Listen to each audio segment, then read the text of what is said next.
Is sim racing getting too expensive? It's a massive debate right now in the sim racing community. Basically, Jimmy Broadbent has seen a picture of a £1,600 wheel and basically on Twitter said this is too expensive. Things are getting silly now. You're not going to get value for money for £1,600 here. Now, I've actually used that £1,600 wheel extensively in Germany, and I also review a lot of expensive sim racing equipment. Like this is a Lamborghini MOZA Essenza wheel. This retails for £1,300, but I also use a lot of budget sim racing equipment as well. You can see behind me the Fantech McLaren GT3 I've used for years, the THRUSTMASTER 488 GT, both of those retail for about £200. I've also recently been using this is not ultra budget, but this is the THRUSTMASTER Hypercar wheel for about £340. So I have a pretty unique perspective on the differences between ultra high-end equipment and budget equipment, and I have some pretty strong opinions as well. Because the answer is yes, in my opinion, things are getting too expensive. Like, the amount of money you can spend now on sim racing equipment is crazy, and you don't always get tangible benefits from that. I'll give you an example. I've got SimuCube active pedals down here, basically the most expensive pedals you can get. They are arguably worth the money. It's hard to compare because they're kind of in a league of their own at the moment, but they have functionality that no other pedals have. However, something like this, the Lamborghini MOZA Essenza wheel, you're paying £1,300 and it doesn't have magnetic shifters. These are not magnetic shifters, even though you get magnetic shifters on this wheel, on the Fanatec wheel, much, much, much cheaper. So it's not a guarantee that when you're spending that money, you're going to get performance. But what I've understood as I spent time with the people that make these wheels is that these wheels are aimed at a completely different market than me, for example. So that VPG Mustang GT3 wheel that Jimmy Broadbent was talking about retails for £1,600. Crazy amounts of money, but actually it's basically the ultimate gift for a Mustang fan. Like, there's no better gift for anyone who's into Mustangs, short of the car itself, than that wheel, because it's not even a replica. They say it's like basically the same wheel as the one in the GT3 made with the same molds and everything. It's also aimed actually probably at kind of gentleman GT drivers, like people who are driving GTs around the world and they have a rig at home and they want to have the best equipment on it. That is a completely different market than me and probably you as well. Like, completely different. So it's not something that's aimed for people who want a THRUSTMASTER or Fanatec or MOZA rig.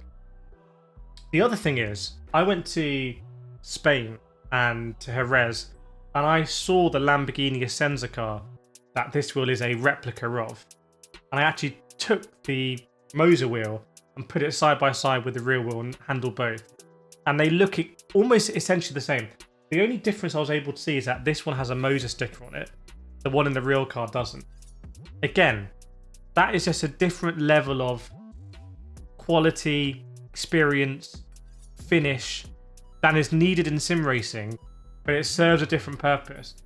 And I think aside from the fact that, again, it's the ultimate gift for someone who has Lamborghini Essenza. You've got to remember the Lamborghini Essenza, Lamborghini have only made about 40 of them. It's one of these cars that has a V12 in it that you buy it, but you don't take delivery of it. Like, Lamborghini keep the car and you say what tracks you want to go to. They bring the car to a track, prep it, and you drive it. Like, again, we're talking at a completely different market. Like, this is not about daily racing. This is just a completely different level. However, bringing it back to you and me, the fact, and this is, I think, a point worth making, the fact that MOZA can make this wheel, the fact that MOZA are able to make a replica of a Lamborghini Essenza wheel and get it approved by Lamborghini, and I can vouch for this because I've seen this side by side with the real wheel, and it looks identical, that gives me confidence when I go out and buy a MOZA wheel. And if I had to buy a wheel right now for just general use, a wheel I would definitely consider would be, for example, the MOZA KS rim. It's like a relatively cheap GT rim, retails for about £250, £270. You know, feels much more plasticky than this. But the fact MOZA can make this at this quality level gives me confidence when I buy the MOZA KS rim. And so yes, sim racing equipment is getting too expensive, but sometimes it can filter down. Now with the Mustang VPG wheel, it's not going to filter down. They don't make cheap wheels. But again, if you're giving that as a gift separately, you kind of know that's the bee's knees. And I was able to do a kind of unboxing of that wheel in Germany and kind of almost imagine that I was buying it or receiving it as a gift, and you just would not be disappointed. It's also fully carbon fiber, very, very, very light. I think slightly over a kilo, and you really notice it. I mean, this is quite a heavy wheel. The VPG isn't. But there are benefits sometimes from that trickle down. The same with Fanatec.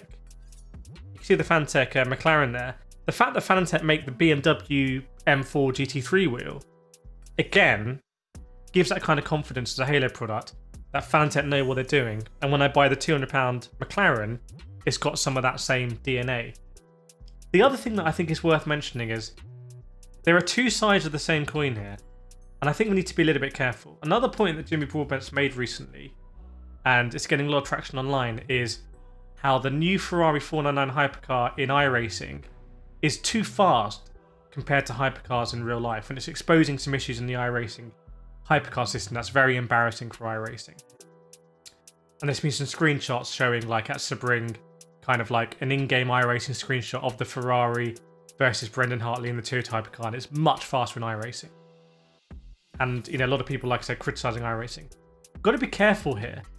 If we try at all costs and say sim racing must be a one-to-one simulation of real racing, like anything short of that is a failure and also just wrong.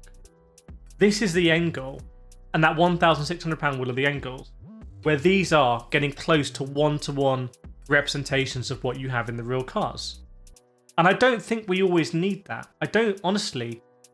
My perspective's different because I don't really have any interest in becoming a GT driver. I mean, I've driven a Ferrari 480 GT and actually I felt very comfortable in it, and that's partly because I've driven it so much in The Sims. That was quite a surreal experience. But even if I had loads and loads and loads of money, I wouldn't want to become a world GT driver. I'd much rather, I think, spend time exploring my speed in karting and sim racing. There's something about becoming a real world GT driver, having spent a lot of time with GT drivers, that just doesn't personally appeal that much to me at this stage in my life anyway. And so I'm not concerned about that one-to-one realism. I would actually rather on this Lamborghini that it had magnetic shifters. Like, for me, that's just going to be a nicer experience.